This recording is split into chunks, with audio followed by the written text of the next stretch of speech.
Next up, taking a peek at the media screen for the vehicle. So this is going to be a fully in-depth walkthrough. I'm going to show you everything that you need to know about the media screen inside of the Corsair. Now this is typically going to be the screen that we're going to be met with when the vehicle's first turned on. So we've got our navigation, we've got what's currently playing, and then we can also add in a phone along the very bottom there. Along the very top you saw there, that's going to be the option of getting into our home screen again. We've got our clock, which we can press in order to get into our clock settings if we want to change those out. We've got our outside temperature as well as our current data transfer.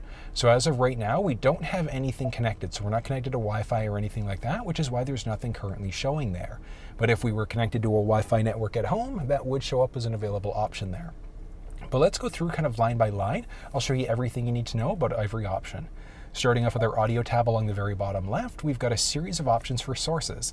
So we've got our AM, FM, SiriusXM, Bluetooth. If we had a USB stick with MP3s, we could plug that in. That would work as an available source. When we're connected through our phone, we have a number of options available. So I'm going to jump back into audio after I've connected a phone, but we'll get there in just a second. Because let's say we hit FM again. So we've got a series of options available. So we can direct tune to a different station this way if we want to. We've got a tuning rocker a bit further down the center stack, and then we can also press the voice command prompt on the steering wheel in order to change sources that way. So if we want to change stations, sources, whatever the case may be. And then we also can press along the steering wheel there in order to be able to adjust what preset we're listening to. And we can also press and hold in order to be able to seek that way if we want to instead. So we have quite a few different options that are available, looking at how we can seek out to different stations. Now, if we ever want to save a preset, all we do is tune to whatever station we want. We're just going to press and hold any of the available spaces, and it's going to save it in. So it's literally that simple. Now, if we go into our settings along the very bottom, we've got a few other options available. So if we go to radio for a second, we've got our radio text, and then we've got preset pages. I always recommend just going to a max number of preset pages, and I'll show you why in a few seconds. So we go back home, and all of a sudden, we've got up to 30 individual presets that are available. And as you can see there, it's a mix of AM, FM, SiriusXM as well. Now, if we go into SiriusXM, we have a series of other options that are going to be available. Now, we do have 3 months of included service when we have a new Lincoln vehicle that's purchased, so it is nice that we've got that option. But we can direct tune that way, and we can direct tune every other way that we want to. We've got this notification alarm to let us know if we do have that song playing or that band that's playing again. We've also got our bass back button there, so we can seek out as we want to. We can play and pause directly on the screen there if we want to on top of that. We've got all of our channel views, so we can go through our either categories, channels, whatever the case may be. And moving back again into our settings, we go to SiriusXM. So that was a radio button, but we're in SiriusXM instead. And that gives us a series of other options. So preset pages, we can change that out. We've got our parental lock. So if you don't want kids listening to, or a spouse that you're playing a prank on, you don't want them listening to bad music, we can lock it out if we want to. We've got our music notifications that we can enable, disable, etc. We can tune to different stations to start. We've got our different presets, and we can lock out channels. So if we want to lock out certain channels, this is where we're going in order to make it happen. And we've also got skip channels. So if you just want to skip certain channels and not necessarily block them out, we've got the flexibility to be able to adjust as necessary there.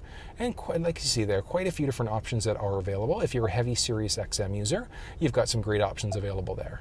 But moving back into our audio, if we go back into our AM or FM again, move back into settings, that's a radio tab again. So this button is dynamic just based off of what source you're listening to. And that's going to be the basics of the radio and tuning things out, etc. But like I mentioned, we do have the flexibility of 97.7 FM. Tuning to FM 97.7. So we can change stations out that way if we want to instead. Next up, connecting a phone to the vehicle is a very straightforward process, and it's the exact same process on the Android and the iPhone side of things, but we're going to start off on the iPhone side. So what we're going to do is just hit Add Phone. Search for your vehicle on your device and select it once it is found. There we go, and we're just looking for Lincoln Corsair. So we're just going to hit Lincoln Corsair. The pin displayed on Sync matches the pin displayed on your device. Pins match up, and you would want to allow contacts and favorites to sync. Stay alert to changing road conditions and use Sync's voice-activated features while your vehicle is in motion. All right, so there we go. Now we've got a few different options that are available there. So we've got our 911 assist. Always recommend turning that one on.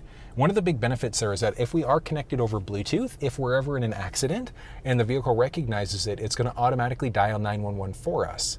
Automatic contact downloads. When the vehicle recognizes new contacts, do we want it to download? Yes or no? And we're just going to hit finish there. So we're fully connected now. We've got my recent call list, contacts, my phone, we can change phones, we've got my keypad and Siri. And that's one of the great things because we can also press and hold the voice command prompt on the steering wheel if we want to be able to activate our Siri assistant. So it's pretty straightforward. I'll show you that I didn't press it myself. We just press and hold the button on the steering wheel. As you can see there, Siri turns on and there we go. So it is amazing that we've got that flexibility through this screen.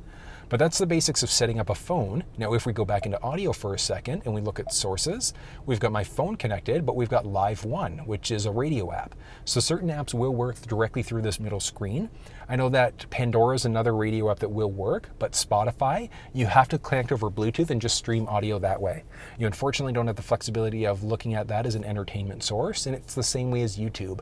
So YouTube videos won't be playable directly through this middle screen, but you will be able to play the audio via Bluetooth instead, looking at YouTube Music. Well, we jump back into our base phone there, and we've got our base options. We can go into our settings and look at our phone now in a series of other options. So we can view connected devices. We can manage contacts. We've got our ringtone, messaging. If we want to get a roaming warning or a battery notification, we can do that as well. So we connect into the device and we can either disconnect or we can completely remove it. But it's that simple setting up an iPhone. And then setting up Apple CarPlay is also very straightforward. So what we're going to do, take a USB cable and we're going to plug it into that USB port along the very bottom there. Opposite end of the cable, we're just going to plug ourselves in. Apple CarPlay. Let's continue. We have to agree. It should take a few seconds there. And do we want to allow CarPlay while the phone is locked? Yes, we want to allow that. And as you can see, fully connected. So we've got my phone, we've got Apple Maps, we've got Google Maps, and we've got Waze. And we can use all of these things directly through this middle screen. So if you don't want to rely on factory navigation, if you like Waze or Google Maps better instead, you've got the flexibility to use it. We've got our favorites. We can also search for an address this way. We can search through by pressing this button there instead. Moving back, we can also adjust. We can move as necessary. And as you can see there, the 401 is bad right now. Ooh, that's not nice. Ooh, that's not nice. I gotta travel back home in this. But this is nice because we can see exactly what's going on there. Moving back, so we press this button along the very back in order to get to this main screen. But a series of different options that are available. Now, if you ever need to get out of the Apple CarPlay side of things to jump back into Sync3, we just press this Lincoln button. And as you can see there, it brings us back into the screen. Because we're connected through CarPlay, the icons along the bottom are now slightly different. But we can press either or, so we hop back into CarPlay this way if we want to. And then we can also hot button press to get into our maps again, just based off of the last launched map application. We've got our available podcasts, so we can listen now, we can browse, we can look at our library if we want to. We can jump back home again very simply. We've got our audiobooks and then a number of other options that are available. But one of the great things is that you also have the flexibility to be able to adjust and customize the tray itself. So if you're a bigger fan of listening to podcasts and things like that first, or podcasts, I should say, you've got the flexibility to adjust it as necessary. So watch this. So we're going to go into our phone and we're going to get to our, Sync3. So we're going to go, here, let me show you how. So we're going to go CarPlay. Oh, wrong one. CarPlay. We're going to go Sync3. Customize, and now all we have to do is just do a drag and drop, and it's going to dynamically update for us. So we go into different options. If you want your audiobooks and things like that there, we can get rid of the calendar if we want to. If you're never going to listen to audiobooks, we can remove that. And it brings it to the bottom tray here, which if we've played around with this too much, we don't like what we've done, we can just do a reset in order to bring it back to our factory default screen instead. So you can see there, right back home. Press this button again in order to be able to get back to this main screen. So it's that simple to do it. If we go back home now, we've got a few other options. So we cycle through and we've got Apple CarPlay. We've got my phone there, so we can connect my phone. We can temporarily disable CarPlay. So you see the notifications change there. So my phone is actually charging up while we're not connected. So I'm connected not over Bluetooth yet because I haven't reconnected yet. Or I can completely remove my phone from CarPlay specifically.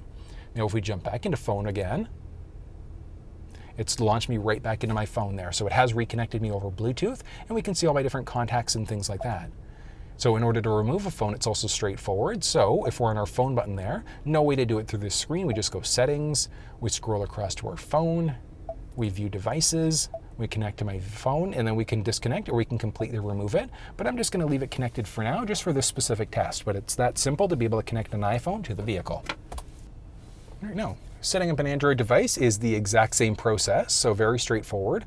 All we're going to do is, if we're not on this screen, let's say if we're on this main screen, home screen, whatever the case may be, we can't change it in our phone unless we go to this change phone button there, which is nice and handy. So very straightforward. So on our phone, all we're going to do is we're actually first going to hit add Bluetooth Search device. for your vehicle on your device and select it once it is found. And we're just going to press scan along the top there, and we're just waiting for it to show up along the bottom.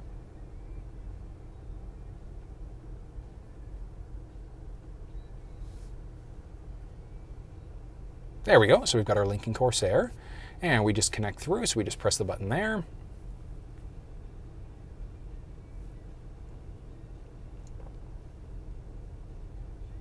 Confirm that the pin displayed on Sync matches the pin displayed on your device. Pins and numbers match up, For which is your great. safety, please stay alert to changing road conditions and use Sync's voice-activated features while your vehicle is in motion.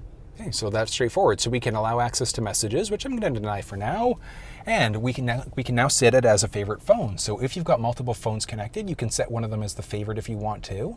I'm going to show you how to do that just in case we skip this one accidentally. So we're just going to hit finish, and we're fully connected now. Now, if we hit phone again, we can view devices, and we've got both phones that are connected. If we want to, we can connect to that media instead. We can close out, we can go to the Galaxy, we can disconnect, or we can make this one the favorite instead. So it's which one gets connection priority. So if both phones are in the vehicle, which one is it going to try to connect to first? So you've got a few different options available there. Moving back and again into our phone, and we are connected. So we've got this, and that. We've got our phone assistant. So if we press the voice command prompt on the steering wheel, we've got our phone assistant there. Oh, there we go. Okay, you know why? So when we're connected with a Samsung device, we've got Bixby. I don't have Bixby enabled, which is why it's not showing up there as an available option. But when we connect through Android Auto, that's when we get our Google Assistant instead. So speaking of Android Auto, let me show you how that process works. So very similar to the iPhone side of things, we're going to take our USB cable there, and we're going to plug it into that front USB port. We're going to take our other USB cable, other end of the cable, I should say, and plug it into our phone. So you can see we're charging up there and Android Auto. So we just have to unlock the phone, and we are unlocked. Perfect. We're going to continue there, and we're going to hit next. Look at how simple this is. We're going to agree, and I'm going to cancel it. I do not want to update Bixby right now. And 3, 2, 1, we are fully connected. So really that straightforward, and as you can see, launches right into Google Maps for us. Super responsive. We've got our nice pinch to zoom. We can also adjust in and out this way if we want. We can hot button press in order to get into our music. So we've got our media picks. We've also got our notification center, and we've also got our Google Assistant. So we can now press and hold the button on the steering wheel to launch into our Google Assistant instead. We can press the button there, or we can simply say, "Okay, Google," and it launches into the Assistant that way instead. We can button press here in order to get into this option, so we can look at our podcasts. We press the button along the very bottom left side in order to jump into that main screen, which should look familiar. It's very similar to what we saw on the iPhone side of things. But we don't have quite as many options, because one thing to consider, so this phone does actually have Android Auto. Well, it's got Android Auto, obviously, but it's got Waze installed. But even though it's got Waze installed, it's not an available option. So unfortunately, not every map application will work directly through this middle screen, and Android Auto, Waze is one of those options, but we at least do have Google Maps there. And one of the great things is that on our phone, we've got the flexibility to customize this. So all we do is search for Android Auto, and if we want to adjust it, we can customize very simply. So on Android Auto screen, we can customize the launcher there. But one thing to note, any changes we make, so I'm going to show you. So all we're going to do is just grab, we're going to drag it to the top. It doesn't dynamically update it. We actually have to restart Android Auto on both the phone and the vehicle in order for changes to take into effect. So we have to close it down on both in order for those changes to update on the vehicle, but we still have the flexibility of customizing if we want to. We've got our Google detection. We can have our day and night mode for maps. We can also start Android Auto while the phone is locked. We've got our Google Assistant and a number of other options. Wireless Android Auto, even though the option showing there is not compatible with the Sync3 Media Screen, unfortunately. It is only available in Ford Lincoln Sync 4 system, but the Corsair does not have access to that as of yet. Hoping by next year, maybe 2024 model, we should be on Sync 4 instead of the Corsair. But overall, great feature, great functionality. Same thing to the Apple side of things. If we want to get back home, we press the Lincoln button there. That launches us back in. We can get into our Android Auto preferences again if we want to. So we can, if we want to disable it, we can remove the Galaxy. We can jump back into Android Auto there if we want. Button press to get back home. And if we go Android Auto preferences, so let's say if we've set up Android Auto, but now we don't want it anymore, we just want Bluetooth only, we can disable Android Auto there. As you can see, it's disconnected me, and at the same time, it's also charging the phone up. So we can close that out, and as you can see there, we are now disconnected through Apple CarPlay, or Android Auto I should say, but we do still have our Bluetooth connection that's active. We can jump back in to change our phone out. We can jump in here, we can disconnect, or we can completely remove. Removing the Galaxy, as you can see there, 3, 2, 1, fully disconnected. And let's simply reconnect back to the iPhone again, and in 2 seconds, we are fully connected. So it's that easy in order to be able to set up an Android and iPhone device inside of this vehicle. Next up, looking at factory navigation. So it's very straightforward to use. We can search for an address along the very top there. So if we just start typing in an address, it's going to give us a little predictive text. So as you can see there, we can adjust and we can pick whatever address we want to. We can save it as a favorite. So I'm going to save it as a favorite for a second there. I'm just going to show you why in a second. And then we can then start. So if we just hit start, as you can see there, so we've got our favorites. So it's now saved it in. Oh, that's why I was like, what's happening? Saved it as a favorite. So if we go into our search now, we've got our history, homework, favorites, which we're going to jump into. And with this favorite that I set up, we can now start, or we can edit. So if we edit it out, I'm going to show you this one, we can change the name if we want to. So it doesn't have a name associated with it. So if you wanted to say Bill or Frank's house or Sally's house or whatever the case may be, we can then press the voice command prompt on the steering wheel and we can say navigate to Bill's, navigate to home, navigate to work, whatever the case may be. Or we can just hit delete in order to delete it as a favorite. So it's that simple to be able to set up, edit, and delete favorites. Now, one of the great things is that we've got the flexibility to search using addresses there. We can use GPS coordinates. We can look at point of interest icons. So if we want to go food, shopping, recreation, and a number of options, we've got a ton of flexibility there. Along the bottom, we can also change a few things out. So we can go English, Spanish, French as necessary. We can go upper, lowercase if we want to, different unique characters. And we can also press our search bar along the very bottom if we want to go that route. But tons of different options available looking at searching. As we move back, we've got a few options there. So we've got our base menu, we've got our pinch to zoom there. I find it's not quite as responsive as Google Maps is, but it still is nice all at the same time. We also can recenter us back in. We can change it to different map views by pressing the button there. We can start if we want to go to a different address as well. We're just going to press home and back to nav again. Going into our menu, we've got a series of other options now. So series of different screen views. So we've got our full map versus highway exit, traffic list, and then some advanced navigation settings. So map preferences.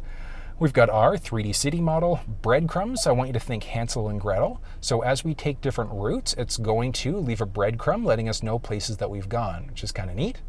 Moving back in, we've also got our point of interest icons, and then if there's any accidents, so we can see exactly what's going on as necessary. Route preferences, do we want the fastest, the shortest, or the most eco-friendly route? Do we want to always use the fastest route? Do we want to use HOV lanes? And then do we want dynamic route guidance based off of traffic? Do we want to avoid freeways, toll roads, and things like that? And that's all going to dynamically update what's going on with the route as we go. We've got our navigation preferences, and that's going to be our guidance prompts. So as we're coming up to a turn, do we want a voice and tone, a voice, or strictly a tone? So we've got quite a few options that are available, and that's going to be the base of the navigation settings. We can see exactly where we are. We've got our home and our work addresses there. We can search, so we can search this way again if we want to. Brings us back to this main screen. Moving back, we can see addresses that we've searched for previously. But because I deleted that favorite, that's why it's not showing up. We've got our favorites, point of interest icons, which we saw this base screen as well. And we can swipe across again for our home or our work address. But that's the basics of using navigation inside of the Corsair, and it is very simple to do it.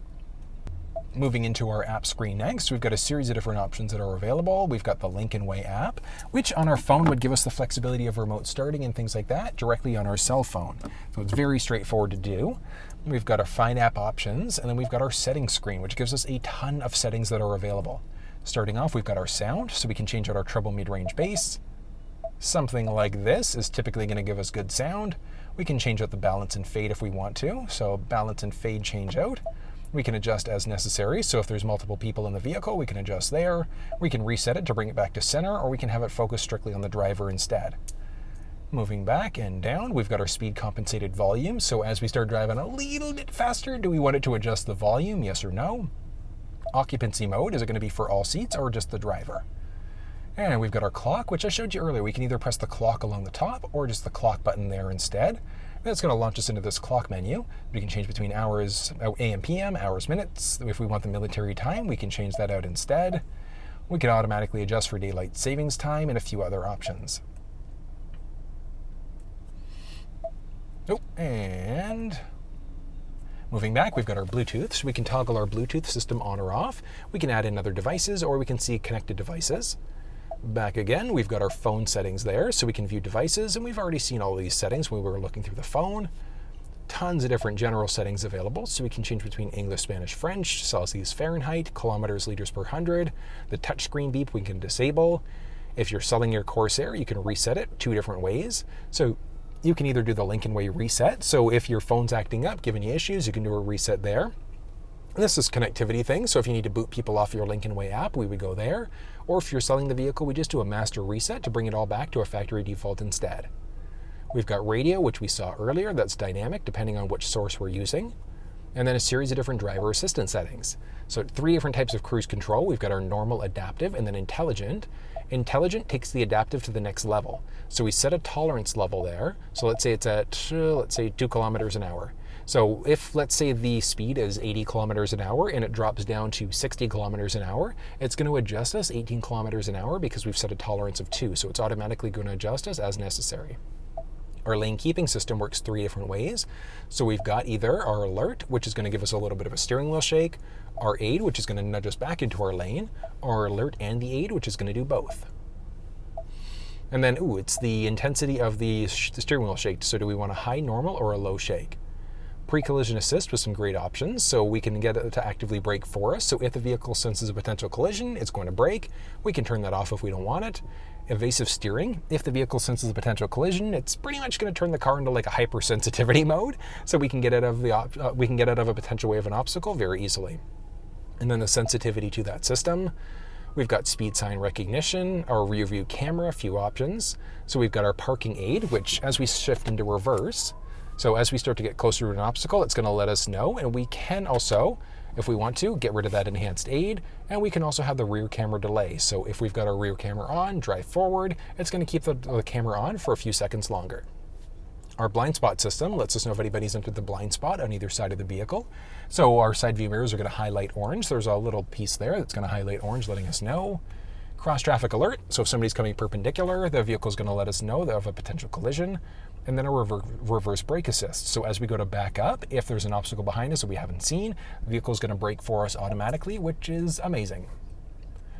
We've got some advanced vehicle settings as well.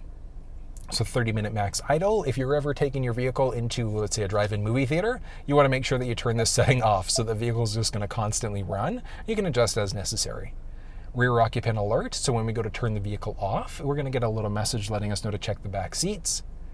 Easy entry exit means that we can have the seat automatically drop down and lower back in order to be able to get in and out of the vehicle easier. It's actually a pretty good one to have. Oh, rear occupant alert. Let me do this one. This is a nice one to have. We've got our My Key setting. So we've got the flexibility to set up certain limitations for a KeyFob. So if we want to do things like limit the speed, limit the volume, things like that based off of what KeyFob's in the car, we can do that. We've got our onboard serial number. Remote start setup. We can disable remote start completely if we want to. But then if we remote start, what happens? Will our climate control come on? So is it based off of the last setting, or do we let the vehicle determine what the temperature should be? Heated seats and steering wheel, do we want the vehicle determining if those should come on as well? And then 5, 10, or 15 minutes for the duration of the remote start. So you've got a few different options available there. Next up, we've got our windows. So we do have the flexibility of using the key fob in order to roll the windows up and down. At top outside, I'll show you how that's done. In order to roll it down, we press the unlock button twice. On the second button press, we're going to hold. So we're going to go 1, 2, and hold. We can press the lock button to pause it part way, and then we just press the unlock button again twice in order to resume the window down. Down they go, and it's that simple. Rolling them back up is equally as simple. So we're just going to press the lock button twice. On that second button press, we're going to hold. So we're going to go 1, 2, and hold.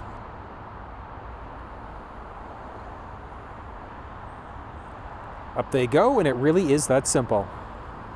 So that is a pretty cool process. I love the fact that this thing's got that as an option. We've got our option for wipers there. So courtesy wipe, with this setting turned on, when we've got a wiper cycle going, at the end of the cycle, it's going to go one more time to clear away any excess liquid that might be hitting the windshield. Rain sensing wipers, we can toggle those bad boys on or off. And then the rear wiper in reverse, really useful, because if we've got our front windshield wipers going and we put the vehicle into reverse, it's going to automatically turn on the rear wipers for us as well. So great safety setting. Power liftgate, we can disable or enable the switch on the outside of the vehicle. Different options for lighting as well. So we've got our auto high beam, which means that high beams are on. When the vehicle senses a potential collision, it's going to start dimming them as well. And then it'll turn them off completely for us. And then when the vehicle passes, it'll bring them right back on again. So it's an amazing setting. We've got our welcome lighting on the outside of the vehicle. So later on at night, it's going to welcome us to our Lincoln. Our adaptive headlamps, we can toggle this bad boy on or off as well. One of the benefits of those headlamps, go for that little info screen there, but it's that dynamic bending that I was telling you about. I just love the animation there. But it is nice because it's going to literally follow the road as you go to let you know what's ahead of you as you go. And then our auto lamp delay, when we go to lock the vehicle, does it stay on for 10 seconds, 20 seconds, or 120 seconds? And we've got some options for our locks. Auto unlock, so when we go to stop the vehicle, do the doors automatically unlock? And then when we go to shut the doors, so if we don't shut the door completely, we go to lock, it's going to let us know by giving us a little mislock chirp.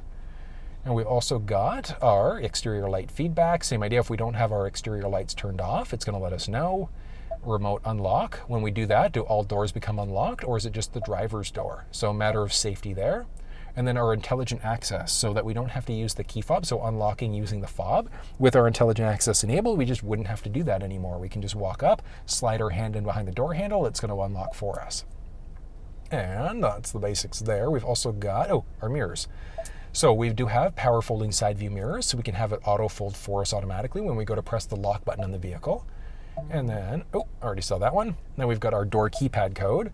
So we've got our 5-digit factory number, but we do have the flexibility of setting up additional ones if we'd like to. We will have a factory number, 5-digit as I mentioned. You can set a number of these different options up. So if there's a 5-digit number you'll remember easier, you can set that up very simply. And then our backup start password. So if for whatever reason you don't have if your phone dies, because we do have the option to set up phone as a key, if for whatever reason your phone dies, we can set up a backup password instead, so the vehicle will start up, which is amazing. And back again. All right, we've got our Lincoln Way app. So vehicle is equipped with an onboard modem. We can use it as a wireless hotspot for up to 10 devices. One thing to point out, we do need a data-only plan through our cell phone provider in order to be able to use that system. But it is great that it is there. And then we've got some options for connectivity, so we can disable as necessary. Our hotspot, we can turn the spot off if we want to. We've got our basic settings there. We've got our data usage. We can manage different devices, or you can set up your account very simply there as well. So we go I probably shouldn't have pressed that right now, but okay, there we go. So we've got my account, so we need to activate it through the Lincoln Way app in order to be able to adjust that and set that up. And moving across. So we've already seen these general settings there. Moving down, we've got our mobile apps. So certain apps will only work via USB. We've got to be connected there. And moving back again, we've got our Wi-Fi. So always recommend make sure you're connected to a Wi-Fi network at home so that your vehicle can automatically download any available updates. So these two systems go hand in hand, Wi-Fi and auto updates. So just make sure you turn these things on because it's automatically going to update the vehicle firmware as available. 911 assist, if the vehicle senses that there's a potential collision, it's going to automatically dial 911 for us. We just saw automatic updates, and then we've got some options for voice control. So we go voice control, we've got an advanced mode. It just means we won't get as many notifications. So if we press the voice command prompt on the steering wheel, this is the command list, but with the advanced mode on, if we go to change radio stations, it's just going to change it. It won't let us know that it's changing it. We can turn that list off if we want to, and then phone confirmation. Do you want to call such and such person? Yes or no. We've got our Android Auto and Apple CarPlay. And one of the cool things, so if we remove the Galaxy that we were connected to earlier, it's dynamic. So it's going to delete that. Same idea on the iPhone side of things. So these things will disappear when you've essentially removed it. But when we go to hook the iPhone and the Android up again, those things will show up again, which is amazing. All right, so a few other things. So ambient light popped up now because of it. Well, we'll get to ambient light on the next screen. We've also got our display. So in as big, as bright, as beautiful as this display is, if you find it to be a teeny bit too much, we can turn it off if we want to. So we got 3, 2, 1, and button press to bring it back to life again. or we can go to a calming screen instead, which is just our date and time. And back in again, let's go to our settings, back into our display. We can change around the background if we want to, so very, very subtle, but well, except for this bright one, that is very different. But we've got a few different options for the look. Moving back, we've also got our brightness, so we can adjust the brightness of the screen. And we've also got our mode. So right now it's technically in the daytime mode because of how bright it is outside, but we can lock out the daytime or the nighttime mode just depending on our own personal preferences. So it's really up to you what happens there. Back again, 3, 2, 1, it should put us back into our daytime mode again. Boom, there we go. All right, and moving back, so we've got our display, and next up is our voice control.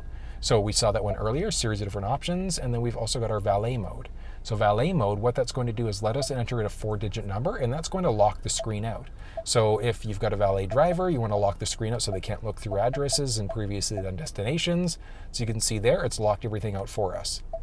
We enter that 4-digit number in again, and it's going to unlock the screen for us, which is amazing. And we've got our Valet mode, which we just saw, and then our ambient light. So we've got a series of different options for ambient light colors, and that's going to be strategically placed through different parts of the vehicle. Moving back, we've got our advanced note options for our navigation, which we already saw. And then we do also have our massage seat settings. Settings there, and we've got our seat option. So a few different options. If you don't have the 24-way massage seats, this won't be there. But because this one does have it, we've got the flexibility to adjust individual parts of the seat if we want to wrap our body a little bit more comfortably. So it is nice, we've got so many options there. And this thing also has massage chair seats for the driver-passenger side. So we press the massage button there to turn them on. We've got a series of different options. You can kind of hear it going. So nice. So nice. Upper, lower rolling, and that's going to be for the driver's side when we've selected driver. But when we go passenger, same idea. We can adjust the passenger there, and we can turn the passenger massage chair seats on or off as necessary. So we can get to this setting by pressing that button there. There's also a button along the driver's seat that we can push in order to hot button press to get in and out of that one as necessary. And it's the same, there is that button along the passenger side as well. Next up, we've got personal profiles. So if you've got multiple people driving the vehicle, we can set up an individual profile, which is amazing because it's going to remember our audio settings, our phone settings, navigation settings, essentially more or less everything, which is amazing. So if you've got multiple people driving the vehicle, definitely recommend to set this thing up. We will only have the 3 memory buttons along the side there, but we still can save our base radio settings, presets, comfort settings, and things like that. So we've got quite a few options available in order to be able to set up personal profiles. But I know there's a lot of information there, but that's everything you need to know about the Sync3 Media Screen inside of the 2022 Corsair.